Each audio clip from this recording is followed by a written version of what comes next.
মধ্যবর্তিনী। রবীন্দ্রনাথ ঠাকুর। প্রথম পরিচ্ছেদ। নিবারণের সংসার নিতান্তই সচরাচর রকমের। তাহাতে কাব্যরসের কোনো নামগন্ধ ছিল না। জীবনে উক্ত রসের যে কোনো আবশ্যক আছে, এমন কথা তাহার মনে কখনো উদয় হয় নাই। যেমন পরিচিত পুরাতন চটি জোড়াটার মধ্যে পা দুটো দিব্য নিশ্চিন্তভাবে প্রবেশ করে, এই পুরাতন পৃথিবীটার মধ্যে নিবারণ সেইরূপ আপনার চিরাভ্যস্ত স্থানটি অধিকার করিয়া থাকে। সে সম্বন্ধে ভ্রমেও কোনরূপ চিন্তা, তর্ক বা তত্ত্বালোচনা করে না। নিবারণ প্রাতকালে উঠিয়া গলির ধারে গৃহদ্বারে খোলা গায়ে বসিয়া অত্যন্ত নিরুদ্বিগ্নভাবে হুঁকাটি লইয়া তামাক খাইতে থাকে। পথ দিয়া লোকজন যাতায়াত করে, গাড়ি ঘোড়া চলে, বৈষ্ণব ভিখারি গান গাহে, পুরাতন বোতল সংগ্রহকারী হাঁকিয়া চলিয়া যায়। এই সমস্ত চঞ্চল দৃশ্য মনকে লঘুভাবে ব্যাপৃত রাখে, এবং যেদিন কাঁচা আম অথবা তপসি মাছওয়ালা আসে, সেদিন অনেক দরদাম করিয়া কিঞ্চিৎ বিশেষ রূপ রন্ধনের আয়োজন হয়। তাহার পর যথা সময়ে তেল মাখিয়া স্নান করিয়া আহারান্তে দড়িতে ঝুলানো চাপকানটি পরিয়া এক ছিলিম তামাক পানের সহিত নিঃশেষপূর্বক আর একটি পান মুখে পুরিয়া আপিসে যাত্রা করে। আপিস হইতে ফিরিয়া আসিয়া সন্ধ্যাবেলাটা প্রতিবেশী রামলোচন ঘোষের বাড়িতে প্রশান্ত গম্ভীরভাবে সন্ধ্যা যাপন করিয়া আহারান্তে রাত্রে শয়নগৃহে স্ত্রী হরসুন্দরীর সহিত সাক্ষাৎ হয়। সেখানে মিত্রদের ছেলের বিবাহে আইবড় ভাত পাঠানো, নবনিযুক্ত ঝির অবাধ্যতা, ছেঁচকি বিশেষে ফোড়ন বিশেষের উপযোগিতা সম্বন্ধে যে সমস্ত সংক্ষিপ্ত সমালোচনা চলে, তাহা এ পর্যন্ত কোনো কবি ছন্দবদ্ধ করেন নাই, এবং সেজন্য নিবারণের মনে কখনো ক্ষোভের উদয় হয় নাই। ইতিমধ্যে ফাগুন মাসে হরসুন্দরীর সংকট পীড়া উপস্থিত হইল। জ্বর আর কিছুতেই ছাড়িতে চাহে না। ডাক্তার যতই কুইনাইন দেয়, বাধাপ্রাপ্ত প্রবল স্রোতের ন্যায় জ্বরও তত ঊর্ধ্বে চড়িতে থাকে। এমনি ২০ দিন, ২২ দিন, ৪০ দিন পর্যন্ত ব্যাধি চলিল। নিবারণের আপিস বন্ধ। রামলোচনের বৈকালিক সভায় বহুকাল আর সে যায় না। কি যে করে তাহার ঠিক নাই। একবার শয়নগৃহে গিয়া রোগীর অবস্থা জানিয়া আসে, একবার বাহিরের বারান্দায় বসিয়া চিন্তিত মুখে তামাক টানিতে থাকে। ২ বেলা ডাক্তার বৈদ্য পরিবর্তন করে, এবং যে যাহা বলে সেই ঔষধ পরীক্ষা করিয়া দেখিতে চাহে। ভালোবাসার এইরূপ অব্যবস্থিত শুশ্রূষা সত্ত্বেও ৪০ দিনে হরসুন্দরী ব্যাধিমুক্ত হইল। কিন্তু এমনি দুর্বল এবং শীর্ণ হইয়া গেল যে শরীরটি যেন বহু দূর হইতে অতি ক্ষীণ স্বরে আছি বলিয়া সাড়া দিতেছে মাত্র। তখন বসন্তকালে দক্ষিণের হাওয়া দিতে আরম্ভ করিয়াছে, এবং উষ্ণ নিশীথের চন্দ্রালোকও সীমন্তিনীদের উন্মুক্ত শয়নকক্ষে নিঃশব্দ পদসঞ্চারে প্রবেশাধিকার লাভ করিয়াছে। হরসুন্দরীর ঘরের নিচেই প্রতিবেশীদের খিড়কির বাগান। সেটা যে বিশেষ কিছু সুদৃশ্য রমণীয় স্থান তাহা বলিতে পারি না। একসময় কে একজন শখ করিয়া গোটাকত ক্রোটন রোপণ করিয়াছিল। তারপরে আর সেদিকে বড় একটা দৃকপাত করে নাই। শুষ্ক ডালের মাচার উপর কুষ্মাণ্ড লতা উঠিয়াছে। বৃদ্ধ কুলগাছের তলায় বিষম জঙ্গল। রান্নাঘরের পাশে প্রাচীর ভাঙিয়া কতকগুলো ইট জড়ো হইয়া আছে এবং তাহারই সহিত দম্ভাবশিষ্ট পাথুরে কয়লা এবং ছাই দিন দিন রাশীকৃত হইয়া উঠিতেছে। কিন্তু বাতায়নতলে শয়ন করিয়া এই বাগানের দিকে চাহিয়া হরসুন্দরী প্রতি মুহূর্তে যে একটি আনন্দ রস পান করিতে লাগিল, তাহার অকিঞ্চিৎকর জীবনে এমন সে আর কখনো করে নাই। গ্রীষ্মকালে স্রোতবেগ মন্দ হইয়া ক্ষুদ্র গ্রাম্য নদীটি যখন বালুশয্যার উপর শীর্ণ হইয়া আসে, তখন সে যেমন অত্যন্ত স্বচ্ছতা লাভ করে, তখন যেমন প্রভাতের সূর্যালোক তাহার তলদেশ পর্যন্ত কম্পিত হইতে থাকে, বায়ু স্পর্শ তাহার সর্বাঙ্গ পুলকিত করিয়া তোলে এবং আকাশের তারা তাহার স্ফটিক দর্পণের উপর সুখস্মৃতির ন্যায় অতি সুস্পষ্টভাবে প্রতিবিম্বিত হয়, তেমনি হরসুন্দরীর ক্ষীণ জীবনতন্তুর উপর আনন্দময়ী প্রকৃতির প্রত্যেক অঙ্গুলি যেন স্পর্শ করিতে লাগিল এবং অন্তরের মধ্যে যে একটি সঙ্গীত উঠিতে লাগিল, তাহার ঠিক ভাবটি সে সম্পূর্ণ বুঝিতে পারিল না। এমন সময় তাহার স্বামী যখন পাশে বসিয়া জিজ্ঞাসা করিত, কেমন আছো? তখন তাহার চোখে যেন জল উছলিয়া উঠিত। রোগশীর্ণ মুখে তাহার চোখ দুটি অত্যন্ত বড় দেখায়। সেই বড় বড় প্রেমার্দ্র সকৃতজ্ঞ চোখ স্বামীর মুখের দিকে তুলিয়া শীর্ণ হস্তে স্বামীর হস্ত ধরিয়া চুপ করিয়া পড়িয়া থাকিত। স্বামীর অন্তরেও যেন কোথা হইতে একটা নূতন অপরিচিত আনন্দ রশ্মি প্রবেশ লাভ করিত। এইভাবে কিছু দিন যায়। একদিন রাত্রে ভাঙা প্রাচীরের উপরিবর্তী খর্ব অশ্বত্থ গাছের কম্পমান শাখান্তরাল হইতে একখানি বৃহৎ চাঁদ উঠিতেছে এবং সন্ধেবেলাকার গুমুট ভাঙিয়া হঠাৎ একটা নিশাচর বাতাস জাগ্রত হইয়া উঠিয়াছে। এমন সময় নিবারণের চুলের মধ্যে অঙ্গুলি বুলাইতে বুলাইতে হরসুন্দরী কহিল, আমাদের তো ছেলেপুলে কিছুই হইল না, তুমি আরেকটি বিবাহ করো। হরসুন্দরী কিছুদিন হইতে এই কথা ভাবিতেছিল।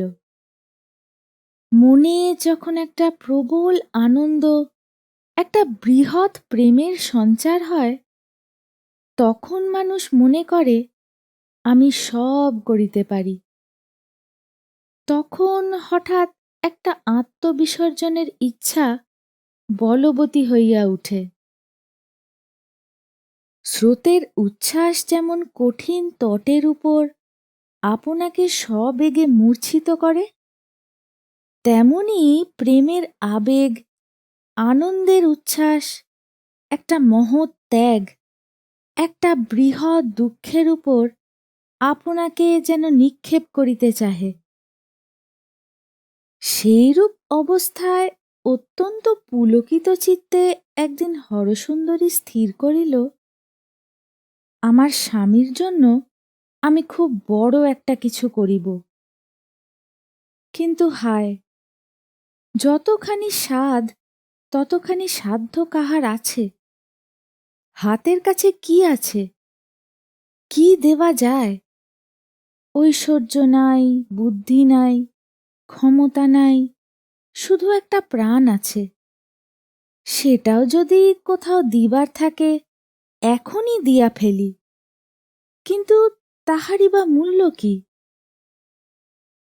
আর স্বামীকে যদি দুগ্ধ ফেনের মতো শুভ্র, নবনীর মতো কোমল, শিশু কন্দর্পের মতো সুন্দর একটি স্নেহের পুত্তলি সন্তান দিতে পারিতাম, কিন্তু প্রাণপণে ইচ্ছা করিয়া মরিয়া গেলেও তো সে হইবে না। তখন মনে হইল স্বামীর একটি বিবাহ দিতে হইবে। ভাবিল, স্ত্রীরা ইহাতে এত কাতর হয় কেন? এ কাজ তো কিছুই কঠিন নহে। স্বামীকে যে ভালোবাসে, স্বপত্নীকে ভালোবাসা তাহার পক্ষে কি এমন অসাধ্য? মনে করিয়া বক্ষ স্ফীত হইয়া উঠিল। প্রস্তাবটা প্রথম যখন শুনিল, নিবারণ হাসিয়া উড়াইয়া দিল। দ্বিতীয় এবং তৃতীয়বারও কর্ণপাত করিল না। স্বামীর এই অসম্মতি, এই অনিচ্ছা দেখিয়া হরসুন্দরীর বিশ্বাস এবং সুখ যতই বাড়িয়া উঠিল, তাহার প্রতিজ্ঞাও ততই দৃঢ় হইতে লাগিল। এদিকে নিবারণ যত বারংবার এই অনুরোধ শুনিল, ততই ইহার অসম্ভাব্যতা তাহার মন হইতে দূর হইল, এবং গৃহদ্বারে বসিয়া তামাক খাইতে খাইতে সন্তান পরিবৃত গৃহের সুখময় চিত্র তাহার মনে উজ্জ্বল হইয়া উঠিতে লাগিল।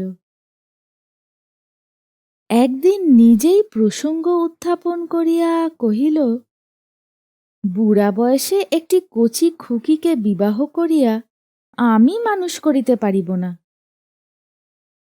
হরসুন্দরী কহিল, সেজন্য তোমাকে ভাবিতে হইবে না, মানুষ করিবার ভার আমার উপর রহিল। বলিতে বলিতে এই সন্তানহীনা রমণীর মনে একটি কিশোর বয়স্কা সুকুমারী লজ্জাশীলা মাতৃক্রোড় হইতে সদ্য বিচ্যুতা নববধূর মুখচ্ছবি উদয় হইল, এবং হৃদয় স্নেহে বিগলিত হইয়া গেল। নিবারণ কহিল, আমার আপিস আছে, কাজ আছে, তুমি আছো, কচি মেয়ের আবদার শুনিবার অবসর আমি পাইব না। হরসুন্দরী বার বার করিয়া কহিল, তাহার জন্য কিছুমাত্র সময় নষ্ট করিতে হইবে না, এবং অবশেষে পরিহাস করিয়া কহিল, আচ্ছা গো, তখন দেখিব কোথায় বা তোমার কাজ থাকে, কোথায় বা আমি থাকি, আর কোথায় বা তুমি থাকো। নিবারণ সে কথার উত্তর মাত্র দেওয়া আবশ্যক মনে করিল না। শাস্তিস্বরূপ হরসুন্দরীর কপলে হাসিয়া তর্জনী আঘাত করিল। এই তো গেল ভূমিকা। দ্বিতীয় পরিচ্ছেদ। একটি নোলক পরা অশ্রুভরা ছোটখাটো মেয়ের সহিত নিবারণের বিবাহ হইল। তাহার নাম শৈলবালা। নিবারণ ভাবিল, নামটি বড় মিষ্ট, এবং মুখখানিও বেশ ঢলঢল। তাহার ভাবখানা, তাহার চেহারাখানি, তাহার চলাফেরা একটু বিশেষ মনোযোগ করিয়া চাহিয়া দেখিতে ইচ্ছা করে, কিন্তু সে আর কিছুতেই হইয়া উঠে না। উল্টিয়া এমন ভাব দেখাইতে হয় যে ওই তো এক ফোঁটা মেয়ে, উহাকে লইয়া তো বিষম বিপদে পড়িলাম। কোনো মতে পাশ কাটাইয়া আমার বয়সোচিত কর্তব্যক্ষেত্রের মধ্যে গিয়া পড়িলে যেন পরিত্রাণ পাওয়া যায়।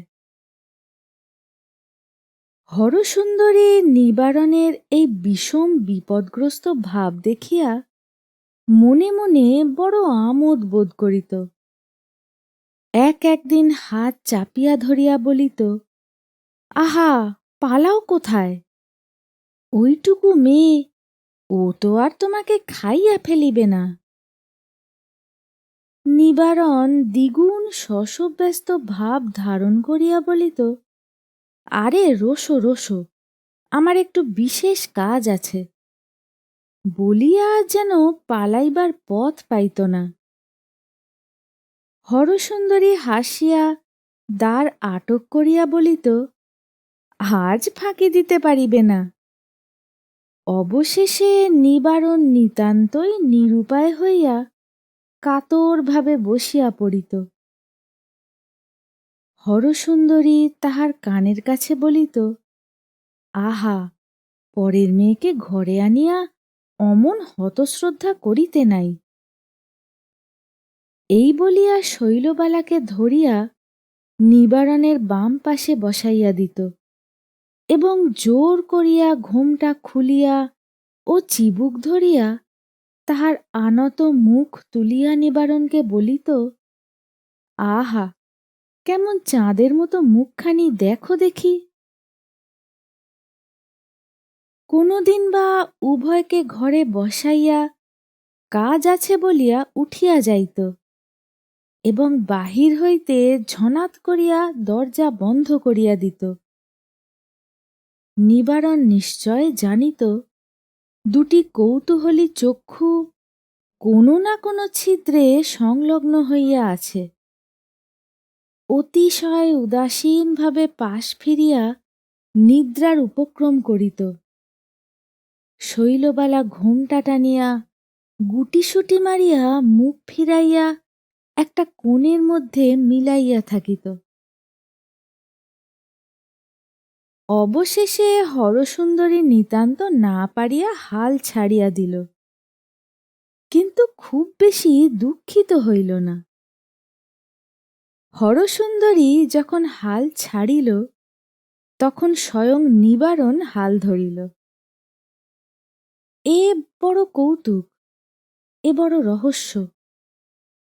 এক টুকরা হীরক পাইলে তাহাকে নানা ভাবে নানা দিকে ফিরাইয়া দেখিতে ইচ্ছা করে, আর এ একটি ক্ষুদ্র সুন্দর মানুষের মন, বড় অপূর্ব। ইহাকে কত রকম করিয়া স্পর্শ করিয়া, সোহাগ করিয়া, অন্তরাল হইতে, সম্মুখ হইতে, পার্শ্ব হইতে দেখিতে হয়।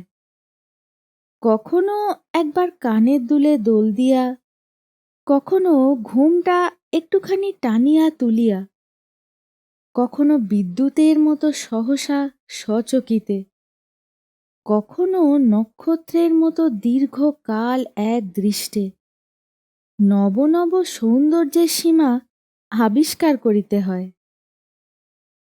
ম্যাকমোরান কোম্পানির আপিসের হেডবাবু শ্রীযুক্ত নিবারণচন্দ্রের অদৃষ্টে এমন অভিজ্ঞতা ইতিপূর্বে হয় নাই। সে যখন প্রথম বিবাহ করিয়াছিল তখন বালক ছিল, যখন যৌবন লাভ করিল তখন স্ত্রী তাহার নিকট চিরপরিচিত, বিবাহিত জীবন চিরাভ্যস্ত। হরসুন্দরীকে অবশ্যই সে ভালোবাসিত, কিন্তু কখনোই তাহার মনে ক্রমে ক্রমে প্রেমের সচেতন সঞ্চার হয় নাই। একেবারে পাকা আম্রের মধ্যেই যে পতঙ্গ জন্মলাভ করিয়াছে, যাহাকে কোনো কালে রস অন্বেষণ করিতে হয় নাই, অল্পে অল্পে রসাস্বাদ করিতে হয় নাই, তাহাকে একবার বসন্তকালের বিকশিত পুষ্প বনের মধ্যে ছাড়িয়ে দেওয়া হোক দেখি। বিকচোন্মুখ গোলাপের আধ খোলা মুখটির কাছে ঘুরিয়া ঘুরিয়া তাহার কি আগ্রহ! একটুকু যে সৌরভ পায়, একটুকু যে মধুর আবাদ লাভ করে, তাহাতে তাহার কি নেশা! নিবারণ প্রথমটা কখনো বা একটা গাউন পরা কাচের পুতুল, কখনো বা এক শিশি এসেন্স, কখনো বা কিছু মিষ্ট দ্রব্য কিনিয়া আনিয়া শৈলবালাকে গোপনে দিয়া যাইত। এমনি করিয়া একটুখানি ঘনিষ্ঠতার সূত্রপাত হয়। অবশেষে কখন একদিন হরসুন্দরী গৃহকার্যের অবকাশে আসিয়া দ্বারের ছিদ্র দিয়া দেখিল, নিবারণ এবং শৈলবালা বসিয়া কড়ি লইয়া ১০-২৫ খেলিতেছে। বুড়া বয়সের এই খেলা বটে। নিবারণ সকালে আহারাদি করিয়া যেন আপিসে বাহির হইল, কিন্তু আপিসে না গিয়া অন্তঃপুরে প্রবেশ করিয়াছে। এ প্রবঞ্চনার কি আবশ্যক ছিল? হঠাৎ একটা জ্বলন্ত বজ্র শলাকা দিয়া কে যেন হরসুন্দরীর চোখ খুলিয়া দিল। সেই তীব্র তাপে চোখের জল বাষ্প হইয়া শুকাইয়া গেল। হরসুন্দরী মনে মনে কহিল, আমিই তো উহাকে ঘরে আনিলাম, আমিই তো মিলন করাইয়া দিলাম, তবে আমার সঙ্গে এমন ব্যবহার কেন, যেন আমি উহাদের সুখের কাঁটা? হরসুন্দরী শৈলবালাকে গৃহকার্য শিখাইত। একদিন নিবারণ মুখ ফুটিয়া বলিল, ছেলে মানুষ, উহাকে তুমি বড় বেশি পরিশ্রম করাইতেছ, উহার শরীর তেমন সবল নহে। বড় একটা তীব্র উত্তর হরসুন্দরীর মুখের কাছে আসিয়াছিল, কিন্তু কিছু বলিল না, চুপ করিয়া গেল। সেই অবধি বউকে কোনো গৃহকার্যে হাত দিতে দিত না। রাঁধা বাড়া, দেখাশোনা সমস্ত কাজ নিজে করিত। এমন হইল, শৈলবালা আর নড়িয়া বসিতে পারে না। হরসুন্দরী দাসীর মতো তাহার সেবা করে এবং স্বামী বিদূষকের মতো তাহার মনোরঞ্জন করে।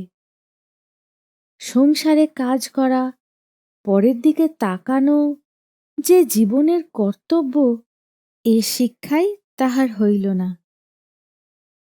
হরসুন্দরী যে নীরবে দাসীর মতো কাজ করিতে লাগিল, তাহার মধ্যে ভারী একটা গর্ব আছে। তাহার মধ্যে ন্যূনতা এবং দীনতা নাই। সে কহিল, তোমরা দুই শিশুতে মিলিয়া খেলা করো, সংসারের সমস্ত ভার আমি লইলাম। তৃতীয় পরিচ্ছেদ। হায়, আজ কোথায় সে বল যে বলে হরসুন্দরী মনে করিয়াছিল স্বামীর জন্য চিরজীবনকাল সে আপনার প্রেমের দাবির অর্ধেক অংশ অকাতরে ছাড়িয়া দিতে পারিবে। হঠাৎ একদিন পূর্ণিমার রাত্রে জীবনে যখন জোয়ার আসে, তখন দুই কূল প্লাবিত করিয়া মানুষ মনে করে আমার কোথাও সীমা নাই। তখন যে একটা বৃহৎ প্রতিজ্ঞা করিয়া বসে, জীবনের সুদীর্ঘ ভাঁটার সময় সে প্রতিজ্ঞা রক্ষা করিতে তাহার সমস্ত প্রাণে টান পড়ে। হঠাৎ ঐশ্বর্যের দিনে লেখনীর এক আঁচড়ে যে দানপত্র লিখিয়া দেয়, চির দারিদ্র্যের দিনে পলে পলে তিল তিল করিয়া তাহা শোধ করিতে হয়। তখন বুঝা যায় মানুষ বড় দীন, হৃদয় বড় দুর্বল, তাহার ক্ষমতা অতি যৎসামান্য।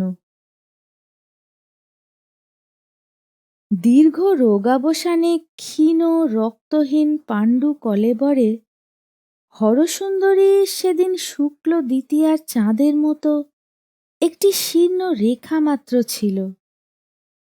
সংসারে নিতান্ত লঘু হইয়া ভাসিতেছিল। মনে হইয়াছিল, আমার যেন কিছুই না হইলেও চলে। ক্রমে শরীর বলি হইয়া উঠিল, রক্তের তেজ বাড়িতে লাগিল। তখন হরসুন্দরীর মনে কোথা হইতে এক দল শরিক আসিয়া উপস্থিত হইল। তাহারা উচ্চস্বরে কহিল, তুমি তো ত্যাগপত্র লিখিয়া বসিয়া আছ, কিন্তু আমাদের দাবি আমরা ছাড়িব না। হরসুন্দরী যেদিন প্রথম পরিষ্কার রূপে আপন অবস্থা বুঝিতে পারিল, সেদিন নিবারণ ও শৈলবালাকে আপন শয়নগৃহ ছাড়িয়া দিয়া ভিন্ন গৃহে একাকিনী গিয়া শয়ন করিল। ৮ বৎসর বয়সে বাসর রাত্রে যে শয্যায় প্রথম শয়ন করিয়াছিল, আজ ২৭ বৎসর পরে সেই শয্যা ত্যাগ করিল। প্রদীপ নিভাইয়া দিয়া এই সধবা রমণী যখন অসহ্য হৃদয় ভার লইয়া তাহার নূতন বৈধব্য শয্যার উপরে আসিয়া পড়িল, তখন গলির অপর প্রান্তে একজন শৌখিন যুবা বেহাগরাগিণীতে মালিনীর গান গাহিতেছিল, আর একজন বায়া তবলায় সঙ্গত করিতেছিল, এবং শ্রোতৃ বন্ধুগণ সমের কাছে হা হা করিয়া চিৎকার করিয়া উঠিতেছিল। তাহার সেই গান নিস্তব্ধ জ্যোৎস্না রাত্রে পার্শ্বের ঘরে মন্দ শুনাইতেছিল না। তখন বালিকা শৈলবালার ঘুমে চোখ ঢুলিয়া পড়িতেছিল, আর নিবারণ তাহার কানের কাছে মুখ রাখিয়া ধীরে ধীরে ডাকিতেছিল, সই। লোকটা ইতিমধ্যে বঙ্কিমবাবুর চন্দ্রশেখর পড়িয়া ফেলিয়াছে, এবং ২-১ আধুনিক কবির কাব্য শৈলবালাকে পড়িয়া শুনাইয়াছে।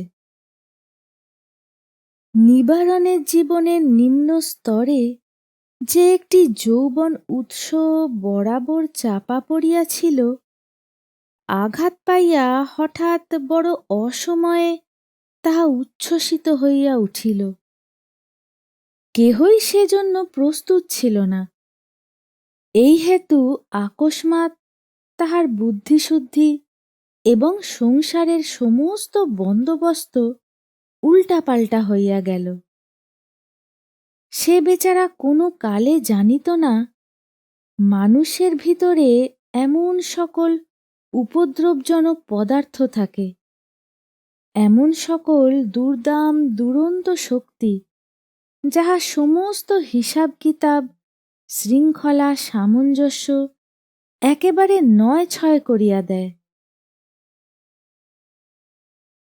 কেবল নিবারণ নহে, হরসুন্দরীও একটা নূতন বেদনার পরিচয় পাইল। এ কিসের আকাঙ্ক্ষা, এ কিসের দুঃসহ যন্ত্রণা! মন এখন যাহা চায়, কখনো তো তাহা চাহেও নাই, কখনো তো তাহা পায়ও নাই। যখন ভদ্রভাবে নিবারণ নিয়মিত আপিসে যাইত, যখন নিদ্রার পূর্বে কিয়ৎকালের জন্য গয়লার হিসাব, দ্রব্যের মহার্ঘতা এবং লৌকিকতার কর্তব্য সম্বন্ধে আলোচনা চলিত, তখন তো এই অন্তর্বিপ্লবের কোনো সূত্রপাত মাত্র ছিল না। ভালোবাসিত বটে, কিন্তু তাহার তো কোনো উজ্জ্বলতা, কোনো উত্তাপ ছিল না। সে ভালোবাসা অপ্রজ্বলিত ইন্ধনের মতো ছিল মাত্র। আজ তাহার মনে হইল জীবনের সফলতা হইতে যেন চিরকাল কে তাহাকে বঞ্চিত করিয়া আসিয়াছে। তাহার হৃদয় যেন চিরদিন উপবাসী হইয়া আছে। তাহার এই নারী জীবন বড় দারিদ্র্যেই কাটিয়াছে। সে কেবল হাট বাজার, পান মশলা, তরি তরকারির ঝঞ্ঝাট লইয়াই ২৭টা অমূল্য বৎসর দাসীবৃত্তি করিয়া কাটাইল। আর আজ জীবনের মধ্য পথে আসিয়া দেখিল তাহারই শয়নকক্ষের পার্শ্বে এক গোপন মহামহৈশ্বর্য ভাণ্ডারের কুলুপ খুলিয়া একটি ক্ষুদ্র বালিকা একেবারে রাজরাজেশ্বরী হইয়া বসিল। নারী দাসী বটে, কিন্তু সেই সঙ্গে নারী রানীও বটে। কিন্তু ভাগাভাগি করিয়া একজন নারী হইল দাসী, আর একজন নারী হইল রানী। তাহাতে দাসীর গৌরব গেল, রানীর সুখ রহিল না।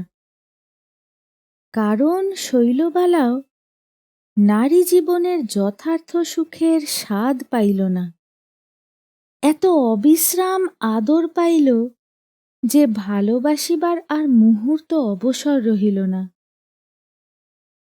সমুদ্রের দিকে প্রবাহিত হইয়া সমুদ্রের মধ্যে আত্মবিসর্জন করিয়া বোধ করি নদীর একটি মহৎ চরিতার্থতা আছে। কিন্তু সমুদ্র যদি জোয়ারের টানে আকৃষ্ট হইয়া ক্রমাগতই নদীর উন্মুখীন হইয়া রহে, তবে নদী কেবল নিজের মধ্যেই নিজে স্ফীত হইতে থাকে। সংসার তাহার সমস্ত আদর সোহাগ লইয়া দিবা রাত্রি শৈলবালার দিকে অগ্রসর হইয়া রহিল।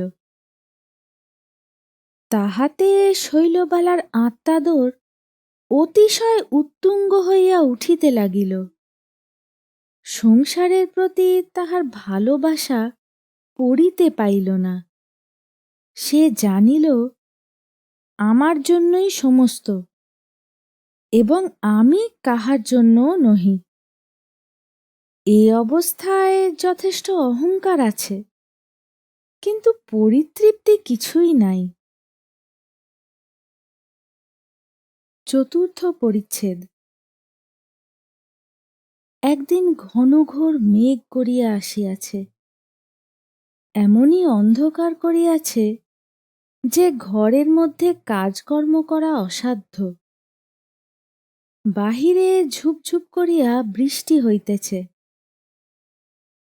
কুলগাছের তলায় লতাগুল্মের জঙ্গল জলে প্রায় নিমগ্ন হইয়া গিয়াছে, এবং প্রাচীরের পার্শ্ববর্তী নালা দিয়া ঘোলা জলস্রোত কলকল শব্দে বহিয়া চলিয়াছে। হরসুন্দরী আপনার নূতন শয়নগৃহের নির্জন অন্ধকারে জানলার কাছে চুপ করিয়া বসিয়া আছে। এমন সময় নিবারণ চোরের মতো ধীরে ধীরে দ্বারের কাছে প্রবেশ করিল।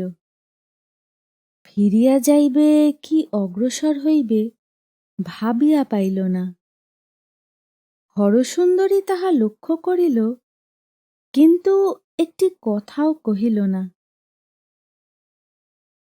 তখন নিবারণ হঠাৎ একেবারে তীরের মতো হরসুন্দরীর পার্শ্বে গিয়া এক নিঃশ্বাসে বলিয়া ফেলিল, গোটা কতক গহনার আবশ্যক হইয়াছে।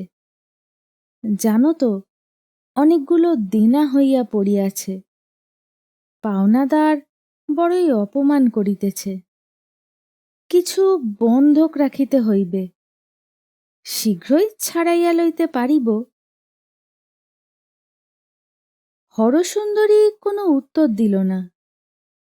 নিবারণ চোরের মতো দাঁড়াইয়া রহিল। অবশেষে পুনশ্চ কহিল, তবে কি আজ হইবে না? হরসুন্দরী কহিল, না। ঘরে প্রবেশ করাও যেমন শক্ত, ঘর হইতে অবিলম্বে বাহির হওয়াও তেমনি কঠিন। নিবারণ একটু এদিকে ওদিকে চাহিয়া ইতস্তত করিয়া বলিল, তবে অন্যত্র চেষ্টা দেখিগে যাই, বলিয়া প্রস্থান করিল। ঋণ কোথায় এবং কোথায় গহনা বন্ধক দিতে হইবে হরসুন্দরী তাহা সমস্তই বুঝিল। বুঝিল নববধূ পূর্ব রাত্রে তাহার এই হতবুদ্ধি পোষা পুরুষটিকে অত্যন্ত ঝঙ্কার দিয়া বলিয়াছিল, দিদির সিন্দুক ভরা গহনা, আর আমি বুঝি একখানি পরিতে পাই না। নিবারণ চলিয়া গেলে ধীরে ধীরে উঠিয়া লোহার সিন্দুক খুলিয়া একে একে সমস্ত গহনা বাহির করিল। শৈলবালাকে ডাকিয়া প্রথমে আপনার বিবাহের বেনারসি শাড়িখানি পরাইল, তাহার পর তাহার আপাদমস্তক এক একখানি করিয়া গহনায় ভরিয়া দিল। ভালো করিয়া চুল বাঁধিয়া দিয়া প্রদীপ জ্বালিয়া দেখিল, বালিকার মুখখানি বড় সুমিষ্ট, একটি সদ্য পক্ক সুগন্ধ ফলের মতো নিটোল, রসপূর্ণ। শৈলবালা যখন ঝমঝম শব্দ করিয়া চলিয়া গেল, সেই শব্দ বহুক্ষণ ধরিয়া হরসুন্দরীর শিরার রক্তের মধ্যে ঝিমঝিম করিয়া বাজিতে লাগিল। মনে মনে কহিল, আজ আর কি লইয়া তোতে আমাতে তুলনা হইবে, কিন্তু এক সময়ে আমারও তো ওই বয়স ছিল, আমিও তো অমনি যৌবনের শেষ রেখা পর্যন্ত ভরিয়া উঠিয়াছিলাম, তবে আমাকে সে কথা কেহ জানায়নি কেন? কখন সেদিন আসিল এবং কখন সেদিন গেল তাহা একবার সংবাদও পাইলাম না। কিন্তু কি গর্বে, কি গৌরবে, কি তরঙ্গ তুলিয়া শৈলবালা চলিয়াছে। হরসুন্দরী যখন কেবলমাত্র ঘরকন্যাই জানিত, তখন এই গহনাগুলি তাহার কাছে কত দামি ছিল। তখন কি নির্বোধের মতো এ সমস্ত এমন করিয়া এক মুহূর্তে হাতছাড়া করিতে পারিত? এখন ঘরকন্যা ছাড়া আর একটা বড় কিসের পরিচয় পাইয়াছে। এখন গহনার দাম, ভবিষ্যতের হিসাব সমস্ত তুচ্ছ হইয়া গিয়াছে। আর শৈলবালা সোনামানিক ঝকমক করিয়া শয়নগৃহে চলিয়া গেল। একবার মুহূর্তের তরে ভাবিলও না হরসুন্দরী তাহাকে কতখানি দিল। সে জানিল চতুর্দিক হইতে সমস্ত সেবা, সমস্ত সম্পদ, সমস্ত সৌভাগ্য স্বাভাবিক নিয়মে তাহার মধ্যে আসিয়া পরিসমাপ্ত হইবে, কারণ সে হইল শৈলবালা, সে হইল সই। পঞ্চম পরিচ্ছেদ। একজন লোক স্বপ্নাবস্থায় নির্ভীকভাবে অত্যন্ত সংকটের পথ দিয়া চলিয়া যায়, মুহূর্ত মাত্র চিন্তা করে না। অনেক জাগ্রত মানুষেরও তেমনি চির স্বপ্নাবস্থা উপস্থিত হয়, কিছুমাত্র জ্ঞান থাকে না। বিপদের সংকীর্ণ পথ দিয়া নিশ্চিন্ত মনে অগ্রসর হইতে থাকে, অবশেষে নিদারুণ সর্বনাশের মধ্যে গিয়া জাগ্রত হইয়া উঠে। আমাদের ম্যাকমোরান কোম্পানির হেড বাবুটিরও সেই দশা। শৈলবালা তাহার জীবনের মাঝখানে একটা প্রবল আবর্তের মতো ঘুরিতে লাগিল এবং বহু দূর হইতে বিবিধ মহার্ঘ পদার্থ আকৃষ্ট হইয়া তাহার মধ্যে বিলুপ্ত হইতে লাগিল। কেবল যে নিবারণের মনুষ্যত্ব এবং মাসিক বেতন, হরসুন্দরীর সুখ সৌভাগ্য এবং বসনভূষণ তাহা নহে, সঙ্গে সঙ্গে ম্যাকমোরন কোম্পানির ক্যাশ তহবিলেও গোপনে টান পড়িল। তাহার মধ্য হইতে দুটা একটা করিয়া তোড়া অদৃশ্য হইতে লাগিল। নিবারণ স্থির করিত, আগামী মাসের বেতন হইতে আস্তে আস্তে শোধ করিয়া রাখিব। কিন্তু আগামী মাসের বেতনটি হাতে আসিবা মাত্র সেই আবর্ত হইতে টান পড়ে এবং শেষ দুয়ানিটি পর্যন্ত চকিতের মতো চিকমিক করিয়া বিদ্যুৎ বেগে অন্তর্হিত হয়। শেষে একদিন ধরা পড়িল। পুরুষানুক্রমে চাকুরি, সাহেব বড় ভালোবাসে। তহবিল পূরণ করিয়া দিবার জন্য 2 দিন মাত্র সময় দিল। কেমন করিয়া সে ক্রমে ক্রমে 2500 টাকার তহবিল ভাঙিয়াছে তাহা নিবারণ নিজেই বুঝিতে পারিল না। একেবারে পাগলের মতো হইয়া হরসুন্দরীর কাছে গেল, বলিল, সর্বনাশ হইয়াছে। হরসুন্দরী সমস্ত শুনিয়া একেবারে পাংশুবর্ণ হইয়া গেল। নিবারণ কহিল, শীঘ্র গহনাগুলো বাহির করো। হরসুন্দরী কহিল, সে তো আমি সমস্ত ছোট বউকে দিয়াছি। নিবারণ অত্যন্ত শিশুর মতো অধীর হইয়া বলিতে লাগিল, কেন দিলে ছোট বউকে? কেন দিলে? কে তোমাকে দিতে বলিল? হরসুন্দরী তাহার প্রকৃত উত্তর না দিয়া কহিল, তাহাতে ক্ষতি কি হইয়াছে? সে তো আর জলে পড়ে নাই। ভীরু নিবারণ কাতর স্বরে কহিল, তবে যদি তুমি কোনো ছুতা করিয়া তাহার কাছ হইতে বাহির করিতে পারো, কিন্তু আমার মাথা খাও, বলিও না যে আমি চাহিতেছি কিংবা কি জন্য চাহিতেছি। তখন হরসুন্দরী মর্মান্তিক বিরক্তি ও ঘৃণা ভরে বলিয়া উঠিল, এই কি তোমার ছলছুতা করিবার, সোহাগ দেখাইবার সময়? চলো। বলিয়া স্বামীকে লইয়া ছোট বউয়ের ঘরে প্রবেশ করিল। ছোট বউ কিছু বুঝিল না। সে সকল কথাতেই বলিল, সে আমি কি জানি। সংসারের কোনো চিন্তা যে তাহাকে কখনো ভাবিতে হইবে এমন কথা কি তাহার সহিত ছিল?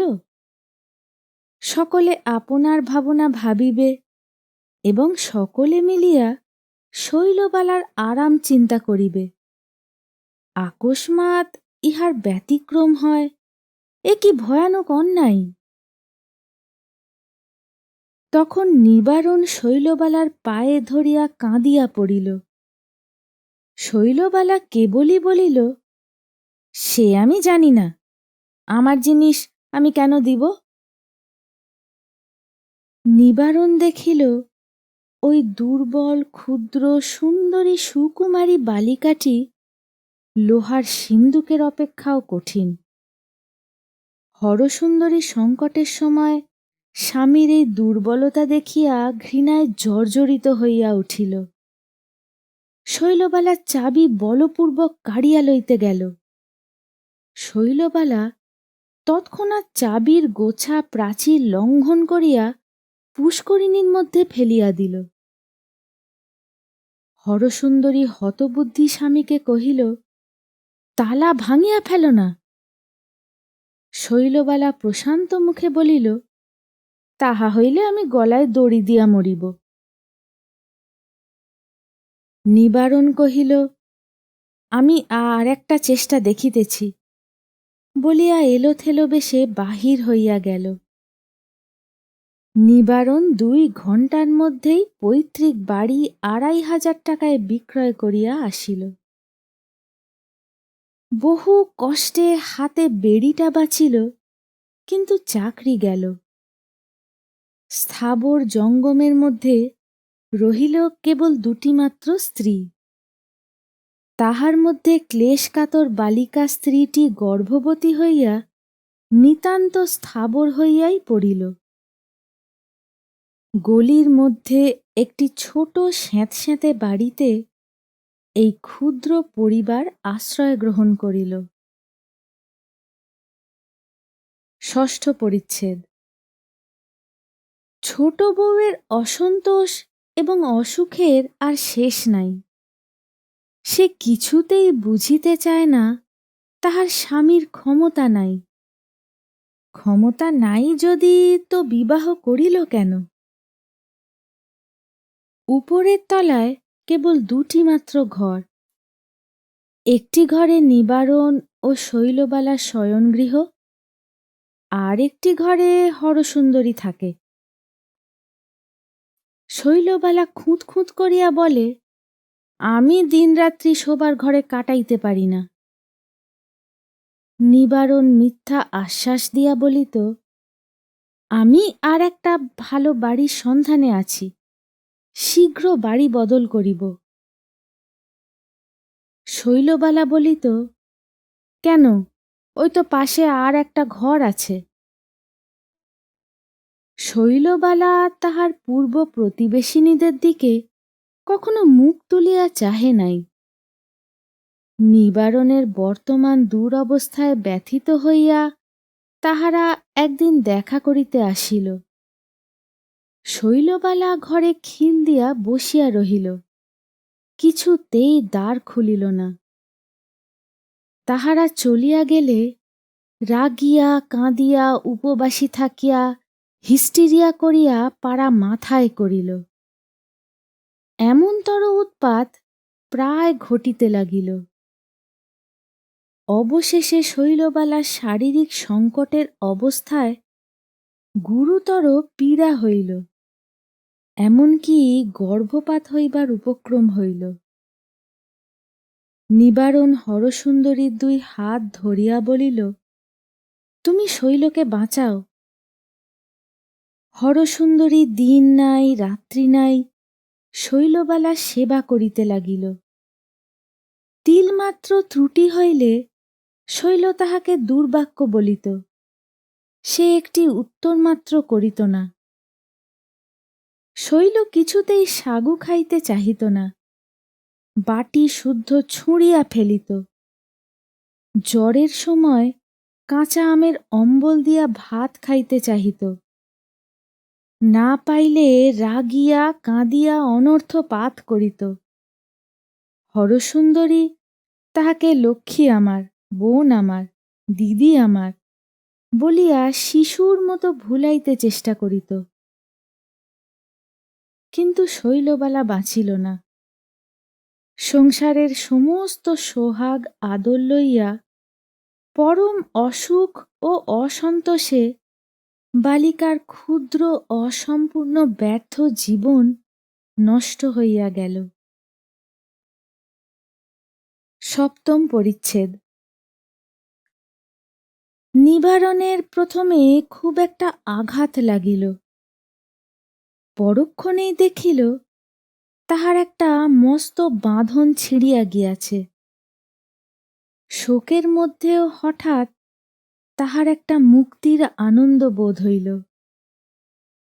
হঠাৎ মনে হইল এতদিন তাহার বুকের উপর একটা দুঃস্বপ্ন চাপিয়াছিল, চৈতন্য হইয়া মুহূর্তের মধ্যে জীবন নিরতিশয় লঘু হইয়া গেল।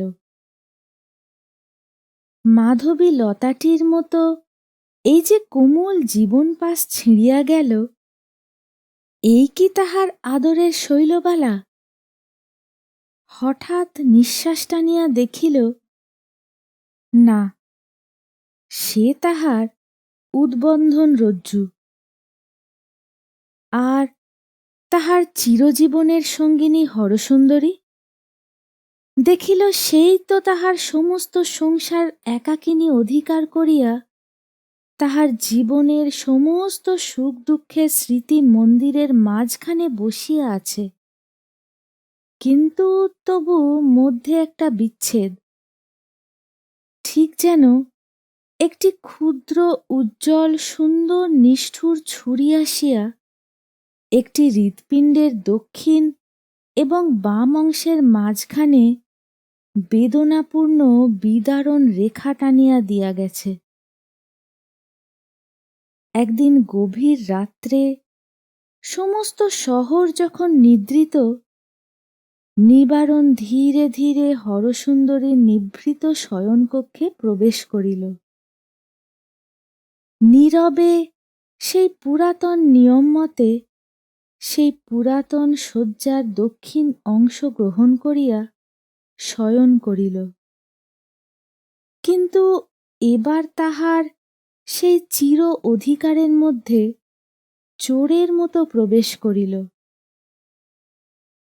হরসুন্দরীও একটি কথা বলিল না, নিবারণও একটি কথা বলিল না। উহার পূর্বে যেরূপ পাশাপাশি শয়ন করিত, এখনও সেইরূপ পাশাপাশি শুইল, কিন্তু ঠিক মাঝখানে একটি মৃত বালিকা শুইয়া রহিল। তাহাকে কেহ লঙ্ঘন করিতে পারিল না।